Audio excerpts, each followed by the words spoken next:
अस्सलाम वालेकुम, this is Daniyal Khan. Welcome to my channel. ZTBL Zarai Taraqiati bank limited और जी3 मोबाइल कैड ऑफिसर के जो लास्ट डेट है 31 दिसंबर 2025 को ये ख़त्म हो चुकी है। अब इसकी प्रिपरेशन के हवाले से आज एक वीडियो है जिसमें आपको इंग्लिश के कुछ MCQs मिलेंगे। इसमें पास्ट पेपर के MCQs भी होंगे और दूसरे नए MCQs भी शामिल होंगे, लेकिन सबसे पहले कुछ क्यूरीज हैं आपकी, वो मैं आपको बता देना चाहता हूँ।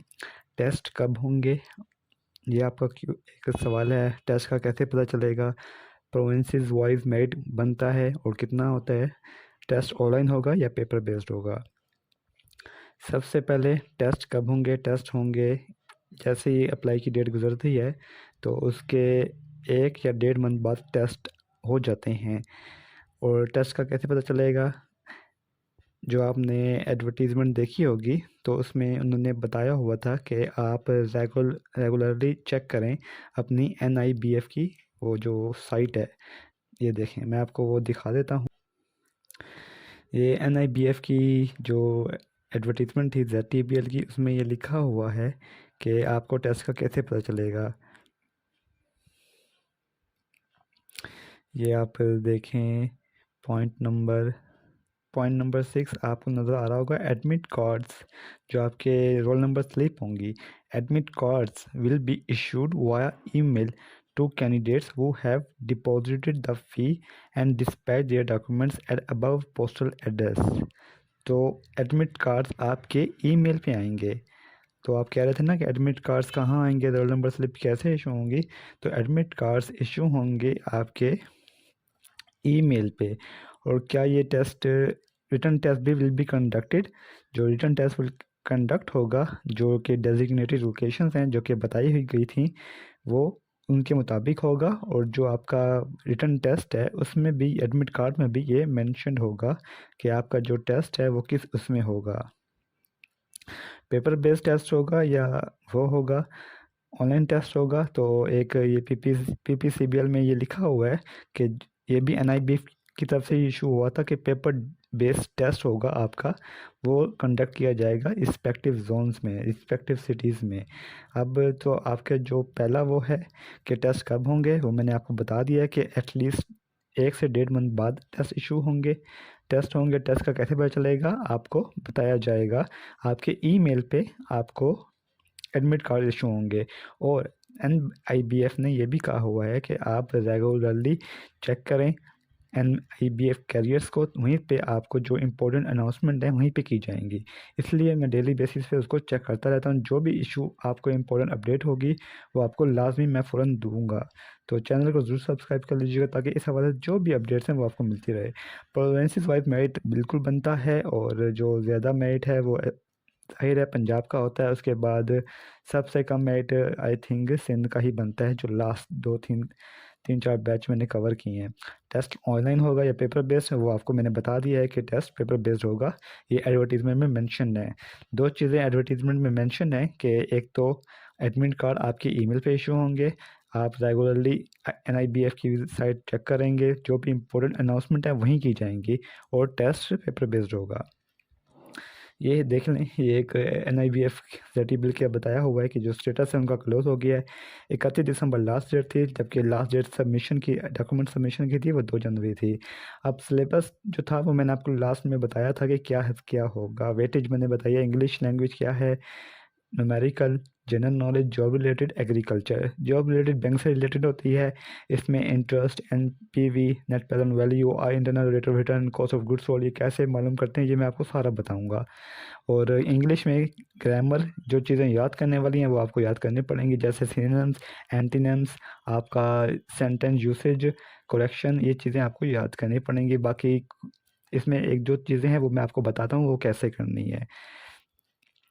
और एग्रीकल्चर सेक्टर नॉलेज ये सारा मैं आपको करवाऊंगा।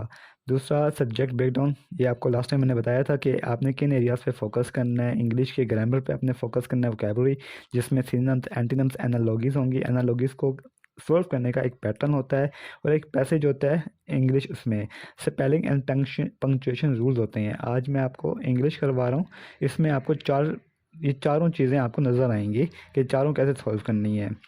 उसके बाद जो है न्यूमेरिकल में बेसिक अर्थमेटिक होती है, परसेंटेज होती है, रेशोज, एवरेज, ये क्वेश्चन होते हैं, बेसिक क्वेश्चन होते हैं। ये सारा मैं आपको बताऊंगा कि आपने कैसे करनी है। अब मैं ग्रुप प्रिपरेशन भी शुरू करने वाला हूँ फ्राइडे से। जो लोग प्रिपरेशन करना चाहते हैं वो मुझे व्हाट्सएप पे अप्रोच कर सकते हैं, यूट्यूब पे कमेंट भी कर सकते हैं। जनरल नॉलेज में जो कवर करने वाली चीज़ें हैं वो इस हवाले से भी मैं आपको मटेरियल प्रोवाइड करूँगा। जो लोग ग्रुप में ज्वाइन करना चाहते हैं, मैं साथ साथ यूट्यूब पे भी इस हवाले से वीडियोस अपलोड करता रहूँगा सारी।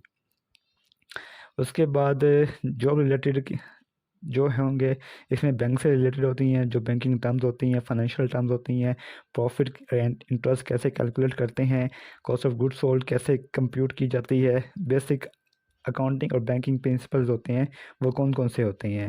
इसके अलावा एग्रीकल्चर से रिलेटेड होते हैं कि मेजर क्रॉप्स कौन सी हैं, कैश क्रॉप्स कौन सी हैं, fertiliser, soil types, irrigation system क्या होता है। ये इंटरव्यू में भी पूछे जाते हैं क्वेश्चंस और ये इसमें भी पूछे जाते हैं। तो सबसे पहले इंग्लिश आज मैं शुरू कर रहा हूँ। जो प्रिपरेशन है ग्रुप की वो मैं फ्राइडे से शुरू कर रहा हूँ। जो लोग ज्वाइन करना चाहें वो कर सकते हैं।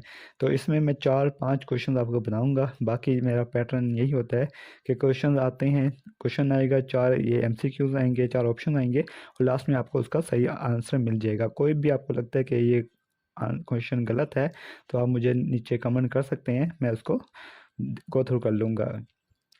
The pilot was a dash in the air force. अब इसमें आपसे सही स्पेलिंग पूछे जा रहे हैं कि लेफ्ट हैंड के सही स्पेलिंग क्या हैं। तो आपने जो सही स्पेलिंग आपको लगते हैं कि वो हैं वो आपने चूज़ करनी है। इसमें जो बी ऑप्शन है LIEUTENANT वो राइट कौन सा है, तो बी इसका राइट आंसर है। इसी तरह एंटीनम ऑफ जीलस, जीलस का antonym, the antonym of jealous is lazy, nonchalant, trenchant, both A and D. तो जीलस का क्या मतलब होता है, लेजी। तो ए एंड बी दोनों इसके राइट आंसर हैं। इसी तरह सिनोनिम्स पूछा जा रहा है, derogatory is most similar in meaning to. Derogatory का सिनोनिम पूछा जा रहा है कि डेरोगेटरी का मोस्ट सिमिलर मीनिंग क्या है, इंट्रिकेट, डिसमिसिव, प्रिस्टाइन या शैबी। तो बी इज का राइट आंसर है डिसमिसिव। इसी तरह स्ट्रिंजेंट का जो सिनोनिम है वो पूछा जा रहा है, डिमोनिक, टफ, टेनस, लैक्स। तो B is the right answer. इसी तरह aspiration is breath, cylinder, accolade या स्टोन। तो बी इसका राइट आंसर है। स्पेलिंग पूछा जा रहा है रिनाइजेंस का, तो ये आपने देख लेना है कि इसका सही राइट जो है स्पेलिंग कौन से हैं उसको आपने सेलेक्ट कर लेना है। तो रिनाइजेंस के स्पेलिंग है RENAISSANCE। The paramedics attempted to dash the victims.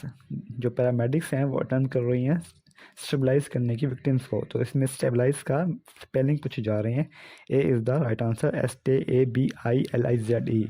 इसी तरह इन्वॉल्वमेंट, अलोफनेस, क्लैमिनेस। आगे पूछा जा रहा है कि इसके आगे क्या होगा, तो finis, A is the right answer. अब इसमें आपको पूछा जा रहा है कि मोस्ट अप्रोप्रिएट वर्ड कौन सा है from the given choices. Raza always seeks, अब इसमें जो प्रपोजिशन है वो कौन सी यूज़ होगी, from with to for. Raza always seeks dash wealth, D4। Raza always seeks for wealth, D is the right answer.